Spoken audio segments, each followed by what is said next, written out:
আবেদন করলেই ঘরের টাকা। যদি আপনি এখনো পর্যন্ত ঘরের টাকা না পেয়ে থাকেন, অথবা যদি আপনি কিস্তির টাকা পেয়ে থাকেন আর আপনি যদি প্রকৃতপক্ষে ঘর পাওয়ার যোগ্য হয়ে থাকেন, তাহলে আপনার জন্য রয়েছে বিশেষ সুযোগ। যদি আপনি ঘরের টাকা পেতে ইচ্ছুক হয়ে থাকেন আর যদি আপনি পশ্চিমের বাসিন্দা হয়ে থাকেন, তাহলে জানা আপনার জন্য অত্যন্ত জরুরি। অতি স্বল্পক্ষণের ভিডিও, মোটেও স্কিপ না করে শেষ পর্যন্ত দেখবেন। আলোচনা শুরু করার পূর্বে আপনাদের কাছে একটা রিকোয়েস্ট, ভিডিওটিকে অবশ্যই একটি লাইক করে জনস্বার্থে প্রচুর শেয়ার করবেন, কারণ আপনার একটা শেয়ার দ্বারা অন্যজনের জানতে অনেকটাই সুবিধা হবে। চলুন দেখে নেওয়া যাক বিস্তারিত। তো ফ্রেন্ডস, রাজ্যে বিজেপি সরকার ক্ষমতায় আসার পরই এবার রাজ্যের গরিব মধ্যবিত্ত পরিবারদের জন্য রয়েছে দারুণ খুশির খবর। বিশেষ করে যারা এখনো পর্যন্ত ঘরের টাকা পায়নি এবং সেই সকল ব্যক্তি যারা প্রথম কিস্তির টাকা পেয়ে ঘরের টাকা আটকে গিয়েছে, তাদের জন্য রয়েছে দারুণ সুযোগ। হ্যাঁ, অথবা যারা এখনো পর্যন্ত কোন রকম ঘরের টাকা পায়নি, প্রকৃতপক্ষে ঘর পাওয়ার যোগ্য হয়েও। প্রথমত, পশ্চিমবঙ্গে প্রধানমন্ত্রী আবাস যোজনা এই প্রকল্পটি বন্ধ ছিল, কারণ কেন্দ্রের বিজেপি সরকার ছিল, রাজ্যে ছিল তৃণমূল সরকার, যার ফলে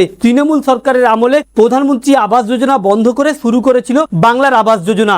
বর্তমানে রাজ্যে বিজেপি সরকার এবং কেন্দ্রীয় বিজেপি সরকার, ডবল ইঞ্জিন সরকারের সমস্ত কেন্দ্রীয় প্রকল্পগুলো এবারে বাস্তবায়িত হতে চলেছে পশ্চিমবঙ্গে।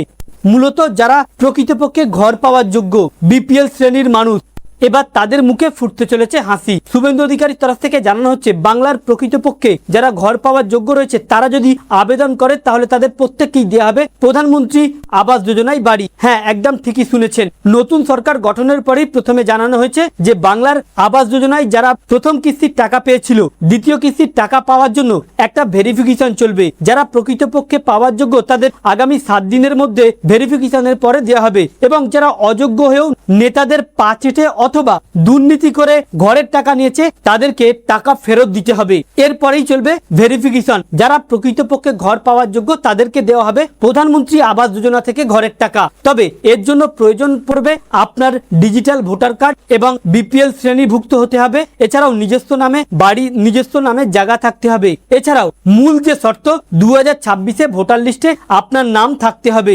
এরপরেও যদি আপনি নিজে থেকে আবেদন করতে চান, তাহলে আপনার সরকার আপনার পাশে। এই নাম্বারে, এই হেল্পলাইনে আপনি ফোন করতে পারেন। ফোন নাম্বার হলো 8282082820। এই নাম্বারে কল করে আপনি আপনার অভিযোগ জানাতে পারেন যে আপনি প্রকৃতপক্ষে ঘর পাওয়ার যোগ্য। সামনে বর্ষা, আপনার থাকার মতো সঠিক জায়গা নেই। আপনি যদি পরিষ্কার বিষয়টি উল্লেখ করতে পারেন, পরবর্তী যে প্রসেস রয়েছে সেই প্রসেস আপনাকে জানিয়ে দেবে। আপনার ব্লক, থানা এবং আপনার গ্রামের নাম জেনে আপনাকে প্রকৃতপক্ষে প্রসেস জানিয়ে দেবে। ওই প্রসেস অবলম্বন করে আপনি অতি দ্রুত আবেদনের পরেই ঘরের টাকা পেতে পারে। তো ফ্রেন্ডস, এই ছিল মূলত আবাস যোজনা নিয়ে বিশেষ আপডেট। আমাদের উদ্দেশ্য ছিল এই আপডেটটি আপনাদের সামনে উপস্থাপন করা, যাতে আপনাদের জানতে সুবিধা হয়ে থাকে। ভালো লেগে থাকলে ভিডিওটিকে অবশ্যই একটি লাইক করে শেয়ার করবেন। Thank you friends, thank you for watching.